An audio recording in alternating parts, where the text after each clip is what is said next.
भाजपा का 6 सालों में चाल चरित्र और चेहरा पूरे जनता ने भारत के देख लिया है। ये करते कुछ है और कहते कुछ है, करते कुछ है। बीजेपी अपनी पूरी कोशिश कर ले। जहां तक मुझे उम्मीद है कि बिहार की सरकार, ये जो नई नवेली सरकार बनी है, इसको गिरना ही गिरना है। 19 लाख रोजगार से डाइवर्ट करना चाहती है, इसलिए जानबूझ के जनता को भारत और हिंदुस्तान के जाल में फंसा रही है। 8 महीने के बाद फिर आरजेडी की बिहार में सरकार होनी तय है। ये हर चीज बिका हुआ है, आप कुछ भी उठा के देख लीजिए। मैं पूरी तरह कह सकता हूं आज की न्यायपालिका भी मुझे बिकती हुई नजर आ रही है। पूरी तरह से आम जनता को प्रभावित कर रही है। आम जनता बहुत बुरी तरह है, बहुत बुरी तरह है। मुझे कहीं ना कहीं लगता है कि आने वाले वक्त में नीतीश कुमार फिर साथ में आ जाए आरजेडी के।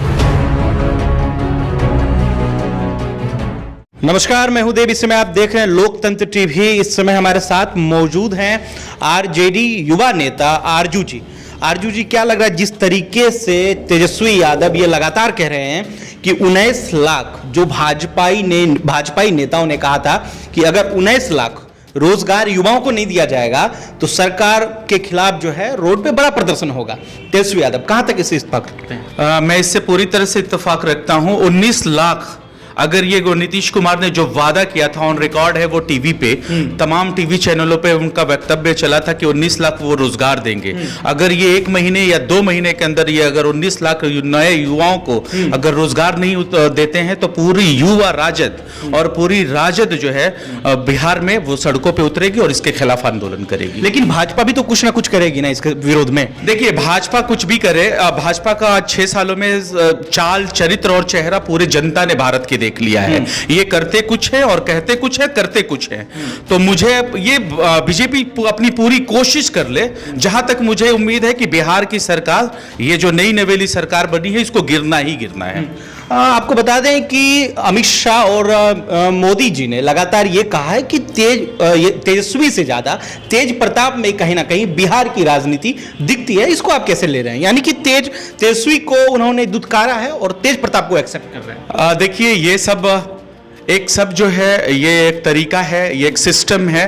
इनको दो भाइयों को जुदा करने का, ये दोनों काबिल हैं, चाहे वो तेज प्रताप हो या फिर तेजस्वी यादव हो। मैं दोनों को बहुत लाइक करता हूं। और हिंदुस्तान भारत में जिस तरीके से विवाद चल रहा है, लोग कह रहे हैं कि हिंदुस्तान शब्द का इस्तेमाल ना हो बल्कि भारत शब्द का इस्तेमाल हो। तमाम वो मुस्लिम लीडर भी इसके पीछे पड़ गए। अब जो है भाजपाई नेता ने इसको मुद्दा बना लिया है कि हिंदुस्तान क्यों नहीं, भारत क्यों। मुद्दा तो बीजेपी को कुछ भी चाहिए और बीजेपी कुछ भी कर सकती है। अगर मुझे नहीं लगता, चाहे आप इंडिया के हैं, चाहे हिंदुस्तान के हैं, चाहे भारत के हैं, तो इससे आपके भारत की गरिमा कम होती है। बीजेपी को सिर्फ यही सारे मुद्दे चाहिए। उनको किसी एम्प्लॉयमेंट से कोई मतलब नहीं है, रोजगार से कोई मतलब नहीं है, इससे इनको किसी चीज से कुछ लेना देना नहीं है। इसलिए मैं कहूंगा कि इस चीज को जनता को फिर से पथभ्रमित करना चाहती है, जनता को जो है उनके नजरिए से डाइवर्ट करना चाहती है, 19 लाख रोजगार से डाइवर्ट करना चाहती है। इसलिए जानबूझ के जनता को भारत और हिंदुस्तान के जाल में फंसा रही है। भाजपा कार्यकर्ता कह रहे हैं कि अगर तेजस्वी यादव 10 लाख रोजगार दे सकता है तो भाजपा 19 लाख दे सकता है। आपको क्या लगता है? मुझे नहीं लगता, क्योंकि ये जुमले की सरकार रही है पिछले 5 सालों से और फिर ये जुमले की सरकार शुरू हुई है और जनता को सिर्फ ये जुमला ही मिलेगा और कुछ नहीं मिलेगा। बिहार में जिस तरीके से आरजेडी सरकार बनते बनते रह गई, क्या लगता है आने वाले दिनों में ये उम्मीद लगाया जा सकता है आम लोगों के द्वारा कि बिहार में आरजेडी सरकार बनेगी? 100% मैं सेटिस्फाइड हूं कि आने वाले वक्त में, चाहे जिसकी सरकार की जितने दिन की भी म्याद हो, चाहे वो 6 महीने की हो, चाहे 8 महीने की हो, ये सरकार को गिरना ही गिरना है और तेजस्वी सरकार को बिहार में आना ही आना है। इतना कॉन्फिडेंस है। मैं 100% कॉन्फिडेंस के साथ बोल रहा हूँ। इलेक्शन रिजल्ट आने से पहले आपने कहा था कि आरजेडी सरकार बनने जा रही है 100%, लेकिन बन नहीं पाई। जी, बन नहीं पाई, मुझे उसका अफसोस है। लेकिन जो हुआ मैं उसको एक्सेप्ट करता हूं, मैं उसको कबूल करता हूं। लेकिन मैं आज फिर उसी उम्मीद और उसी आस के साथ आपके चैनल पे फिर मेरा ये न्यूज चलेगा कि मैं फिर कह रहा हूं कि 6 महीने 8 महीने के बाद फिर आरजेडी की बिहार में सरकार होनी तय है। अच्छा, ये बताइए कि आरजेडी की सरकार नहीं बनी, क्या इसका जो वजह है, मुख्य वजह son of Malla VIP party है? मैं किसी को कोई वजह नहीं मानता। सिर्फ वजह मेरे तरफ से एक नजर आती है कि हमें थोड़ी सी फाइट करनी चाहिए थी। जहां 12 वोटों से हम हारे, जहां हम 17 वोटों से हारे, जहां 35 वोटों से हारे, वहां इसमें कलेक्टर की बहुत बड़ी अहम भूमिका थी। मुझे उनके भूमिका पे संदेह है। उनके भूमिका पे या बीजेपी के भी कहने के अनुसार ये सारा चीज हुआ, क्योंकि अड़े मार्ग रोड नंबर सर्कुलर नंबर 10 के बगल में अड़े मार्ग पे उस दिन सारे अफसर और नीतीश कुमार के सारे मंत्री और खुद नीतीश कुमार और यहां तक कि बीजेपी के बड़े बड़े लीडर बैठ गए थे अड़े मार्ग पे, और वहीं से ये दिशा निर्देश दिया जा रहा था कि आपको ये करना है, और उसी का खामियाजा भुगतना पड़ा बिहार की जनता को कि राष्ट्रीय जनता दल की सरकार नहीं बनी। उदित राज ने कहा कि इलेक्शन कमीशन जो है बिकी हुई है, इस तरह के नतीजे आ रहे हैं। आप कुछ भी देख सकते हैं, हिंदुस्तान का आज हर सेक्टर बिका हुआ है, हर चीज प्राइवेटेशन हो रहा है। आप सिर्फ इसी को मत कहिए, हर चीज बिका हुआ है, आप कुछ भी उठा के देख लीजिए। मैं पूरी तरह कह सकता हूं आज की न्यायपालिका भी मुझे बिकती हुई नजर आ रही है। आप कह रहे हैं यानी कि आरजेडी कह रही है ये बात? जी, यानी आरजेडी कर रही है और आम आदमी भी कह रहा है। जो रोड पर चलने वाला आम आदमी है, जिससे बहुत सारी चीजों में बिलीव था, यकीन था, वो सब अब टूटता हुआ नजर आ रहा है। सिर्फ एक आदमी के हाथों में ये पूरा चीज खेल रहा है, वो सिर्फ बीजेपी के हाथों में खेल रहा है, और बीजेपी इसका पूरी तरह से सत्ता का दुरुपयोग कर रही है, सत्ता में काबिज होकर पूरी तरह से आम जनता को प्रभावित कर रही है। आम जनता बहुत बुरी तरह है, बहुत बुरी तरह है वो। आपने कहा कि 6 से 8 महीने के अंदर जो है आरजेडी सरकार बनाने जा रही है, तो नीतीश बाबू या नीतीश कुमार जो हैं वो तेजस्वी के साथ नजर आएंगे?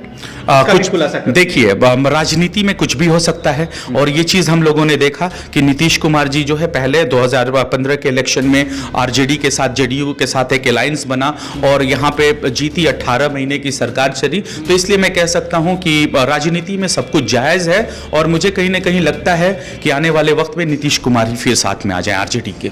लेकिन तेजस्वी यादव ने कहा था कि पलटू चाचा को हम कभी साथ नहीं लेंगे चुनाव से पहले। देखिए, कहने को तो नीतीश कुमार ने भी कहा था कि मिट्टी में मिल जाएंगे, लेकिन भाजपा में नहीं जाएंगे। यहां तक कि हम जैसे तमाम जो कार्यकर्ता थे, जो आम आदमी था, उसका नाखून और बाल तक कटवाया इन्होंने डीएनए साबित करने के लिए। अपनी डीएनए भी खराब साबित करके ये चले गए।